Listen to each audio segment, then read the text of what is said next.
अलैकस्सलातो अलैकस्सलाम।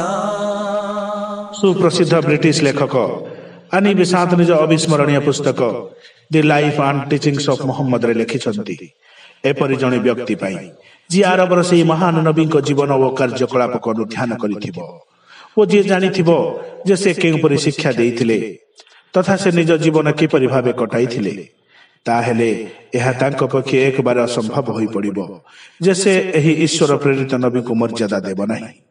मु जो विषय कहूची ताहाक व्यक्तित्व संबंध रे बहुत लोकन को हुए तो पूर्वर जणा थिबो किंतु मु जेबे भी सही विषय अध्ययन करूची मते सही आरबीय शिक्षादाता महिमा ओ अवतरीय लीलार एक नूतन अनुभव मन रे जागृत हेउची।